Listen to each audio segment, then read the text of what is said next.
કલ્પના કરો કે કોઈ વ્યક્તિ અમેરિકામાં આવે, પોતાના નામથી અસાયલમ માંગે, કોર્ટમાંથી ડિપોર્ટેશનનો ફાઇનલ ઓર્ડર આવી જાય, દેશ છોડવાને બદલે પોતાની ઓળખ જ બદલી નાખે, નવું નામ, નવી જન્મ તારીખ અને નવી ઇમિગ્રેશન હિસ્ટ્રી બનાવીને ફરીથી કાયદાની પ્રક્રિયામાં પ્રવેશ કરે, ગ્રીન કાર્ડ મેળવી લે અને ત્યારબાદ અમેરિકાની સિટીઝનશીપ પણ મેળવી લે અને પછી લગભગ 36 વર્ષ બાદ અમેરિકન સરકાર તેની જૂની ફાઇલ ખોલીને તેની સિટીઝનશીપ રદ કરવાની કાર્યવાહી શરૂ કરે. જી હા, આ કેસ માત્ર એક વ્યક્તિની કહાની નથી, પરંતુ ઇમિગ્રેશનના જૂના રેકોર્ડ અને ખોટી માહિતી સામે અમેરિકન સરકાર હવે કેટલી ગંભીરતાથી તપાસ કરી રહી છે તેનો મોટો સંકેત છે. સૌથી ચોંકાવનારી વાત એ છે કે આ વ્યક્તિ દાયકાઓ સુધી સિસ્ટમમાંથી બચતો રહ્યો અને આખરે અમેરિકન સિટીઝન પણ બની ગયો. પરંતુ હવે તેની જૂની ઓળખ અને ઇમિગ્રેશન રેકોર્ડ ફરી સામે આવ્યા છે. હવે આવો સમજીએ કે આખરે આ વ્યક્તિએ એવું શું કર્યું હતું અને શા માટે 36 વર્ષ પછી અમેરિકન સરકાર તેની સિટીઝનશીપ રદ કરવા માટે કોર્ટ સુધી પહોંચી છે. ઉપલબ્ધ માહિતી પ્રમાણે ભારતમાં જન્મેલા આ વ્યક્તિએ વર્ષ 1991માં ન્યુયોર્કના JFK ઇન્ટરનેશનલ એરપોર્ટ પરથી કાયદેસર રીતે અમેરિકામાં પ્રવેશ કર્યો હતો. અમેરિકામાં આવ્યા બાદ તેણે અસાયલમ માટે અરજી કરી અને પોતાની ઓળખ ઋષપાલ સિંહ તરીકે આપી હતી. પરંતુ તેની ઇમિગ્રેશન પ્રક્રિયા તેના પક્ષમાં ગઈ નહીં અને વર્ષ 1995માં તેની સામે ફાઇનલ રિમૂવલ એટલે કે ડિપોર્ટેશન ઓર્ડર જારી કરવામાં આવ્યો. એટલે કાયદાકીય રીતે હવે તેને અમેરિકા છોડવાનું હતું. ઋષપાલ સિંહે અમેરિકા છોડ્યું નહીં. તેણે પોતાના ડિપોર્ટેશન ઓર્ડરને બોર્ડ ઓફ ઇમિગ્રેશન અપીલ્સ એટલે કે BIA સમક્ષ પડકાર્યો, પરંતુ ત્યાંથી પણ તેને રાહત મળી નહીં. હવે અહીંથી કેસનો સૌથી મોટો વળાંક આવે છે. માહિતી પ્રમાણે તેણે પોતાની ઓળખ બદલી નાખી. તેણે નવું નામ રાખ્યું હરિન્દ્રસિંહ અને માત્ર નામ જ નહીં પરંતુ પોતાની જન્મ તારીખ, અમેરિકામાં પ્રવેશની તારીખ અને અન્ય વ્યક્તિગત વિગતોમાં પણ ફેરફાર કર્યા. હવે સવાલ એ છે કે ડિપોર્ટેશન ઓર્ડર આવ્યા બાદ માત્ર એક વર્ષમાં તે ફરીથી અમેરિકાની ઇમિગ્રેશન સિસ્ટમમાં કેવી રીતે પ્રવેશ્યો. ઉપલબ્ધ માહિતી પ્રમાણે જૂન 1996માં તેણે નવી ઓળખ હેઠળ ફરીથી ઇમિગ્રેશન બેનિફિટ્સ માટે અરજી કરી હતી. જો કે તેણે કયા ચોક્કસ આધાર પર અરજી કરી હતી તેની સંપૂર્ણ વિગતો જસ્ટિસ ડિપાર્ટમેન્ટે જાહેર કરી નથી. એટલે તેણે ફરી અસાયલમ માંગ્યું હતું, યુ વિઝા માટે અરજી કરી હતી કે કોઈ અમેરિકન સિટીઝન અથવા ગ્રીન કાર્ડ ધારક સાથે લગ્ન કર્યા હતા તે અંગે સંપૂર્ણ માહિતી ઉપલબ્ધ નથી. પરંતુ સ્પષ્ટ છે કે તેની નવી ઓળખ હેઠળની અરજીને મંજૂરી મળી અને ઓક્ટોબર 2000માં તેનું એડજસ્ટમેન્ટ ઓફ સ્ટેટસ મંજૂર થયું. એટલે તે પરમેનન્ટ રેસિડેન્ટ એટલે કે ગ્રીન કાર્ડ હોલ્ડર બની ગયો. અમેરિકામાં રહેતા ભારતીયો અને ગુજરાતીઓ માટે અહીં એક વાત ખૂબ મહત્વની છે. ગ્રીન કાર્ડ મળવું અને ત્યારબાદ સિટીઝનશીપ મેળવવી એ માત્ર ફોર્મ ભરવાની પ્રક્રિયા નથી. દરેક તબક્કે વ્યક્તિની ઓળખ, ઇમિગ્રેશન હિસ્ટ્રી અને કાયદાકીય પૃષ્ઠભૂમિ મહત્વ ધરાવે છે. પરંતુ આ કેસમાં જૂની ઓળખ છુપાવીને વ્યક્તિ આગળ વધતો રહ્યો. ગ્રીન કાર્ડ મળ્યાના આશરે 8 વર્ષ બાદ તેણે અમેરિકન સિટીઝનશીપ માટે અરજી કરી અને આખરે અમેરિકન નાગરિક બની ગયો. સિટીઝનશીપ લેતી વખતે પણ તેણે પોતાની સાચી ઓળખ અને ભૂતકાળના રિમૂવલ ઓર્ડર અંગે માહિતી જાહેર ન કરી હોવાનો આક્ષેપ છે. તે સમયે સિસ્ટમમાં આ વાત પકડાઈ નહોતી, પરંતુ હવે 2026માં અમેરિકન સરકાર ફરીથી આ કેસ પર પહોંચી છે. ફેડરલ કોર્ટમાં તેની સિટીઝનશીપ રદ કરવા માટે સિવિલ ડિનેચરલાઇઝેશન કમ્પ્લેન્ટ ફાઇલ કરવામાં આવી છે. ડિનેચરલાઇઝેશનનો અર્થ એ છે કે વ્યક્તિએ અમેરિકન સિટીઝનશીપ મેળવતી વખતે ફ્રોડ, ખોટી માહિતી અથવા મહત્વની હકીકત છુપાવી હોય તો સરકાર કોર્ટની પ્રક્રિયા દ્વારા તેની નાગરિકતા રદ કરવાનો પ્રયાસ કરી શકે છે. અને અહીં જ આ કેસ અમેરિકામાં રહેતા ભારતીયો માટે મોટો સંદેશ આપે છે.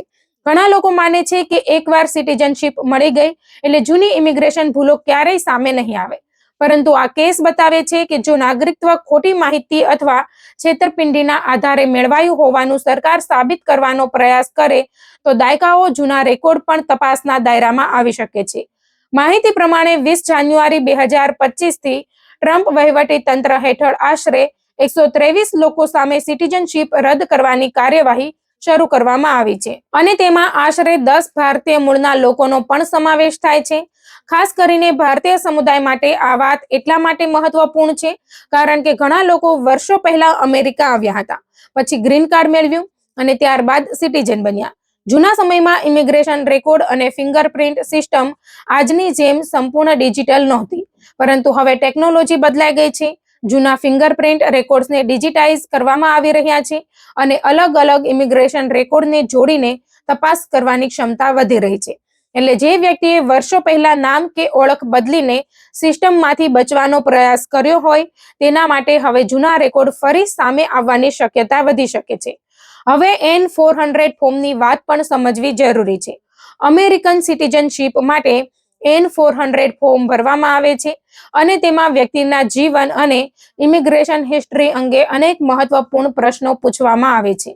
જન્મથી લઈને અમેરિકામાં પ્રવેશ સુધીની વિગતો, અગાઉની ઇમિગ્રેશન અરજી, કાયદાકીય અથવા ગુનાહિત બાબતો અને અન્ય જરૂરી માહિતી સાચી રીતે આપવી પડે છે.